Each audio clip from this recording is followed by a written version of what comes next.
اعوذ باللہ من الشیطان الرجیم بسم اللہ الرحمن الرحیم۔ فعل ماضی میں تاکید پیدا کرنا یا فعل ماضی میں زور پیدا کرنے کا کیا طریقہ ہے؟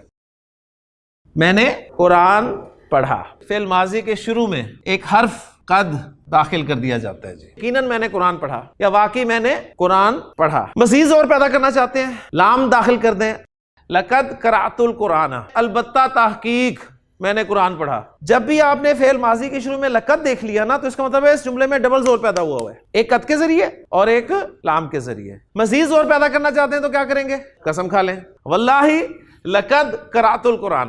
تو آپ کو پتہ چل گیا جی فعل ماضی میں یہاں پر تین طرح کے زور آ گئے، ایک قسم کا زور آ گیا، ایک لام کا، ایک قد کا، اور ایک اور زور بھی ہے کہنے والے کا۔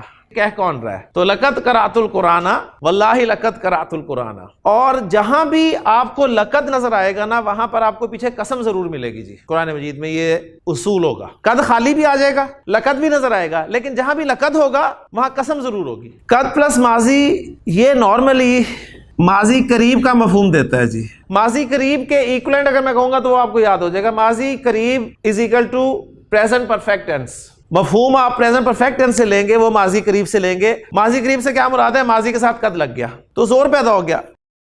میں نے کھانا کھایا، میں نے اس کے شروع میں قد داخل کیا جی، قد اکلت الطعام، یقیناً میں نے کھانا کھایا، یہ ترجمہ آپ کرنے کی کوشش کریں گے، واقعی میں نے کھانا کھایا، یا اس کا ترجمہ آپ یہ کریں گے کہ میں نے کھانا کھا لیا ہے، میں کھانا کھا چکا ہوں۔ تو دیکھیں زور تو خود ہی پیدا ہو گیا، جب آپ نے پریزنٹ پرفیکٹ میں بات کر دی تو زور پیدا ہو گیا جی۔ جہاں بھی قد آئے گا نا وہاں پر یا تو آپ بے شک یقیناً واقعی جیسے الفاظ لگا کر ترجمہ کرنے کی کوشش کریں گے، یا پھر پریزنٹ پرفیکٹ ٹینس یعنی ماضی قریب کا مفہوم ادا کر کے ترجمہ کرنے کی کوشش کریں گے۔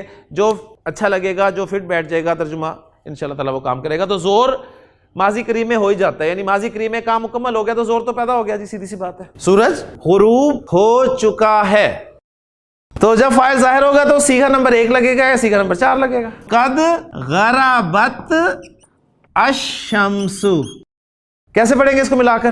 قد غربت الشمس، مہمان کھانا کھا چکے ہیں، اکلا فعل، الضیوف فاعل اور الطعام مفعول، اور چکے ہیں کا مفہوم قد سے نظر آ رہا ہے۔ میں قرآن حفظ کر چکی ہوں، قد حفظت القرآن، میں نے قرآن حفظ کر لیا ہے، میں سورۃ الملک یاد کر چکی ہوں۔ سبحانک اللہم و بحمدک، اشہد ان لا الہ الا انت، استغفرک و اتوب الیک۔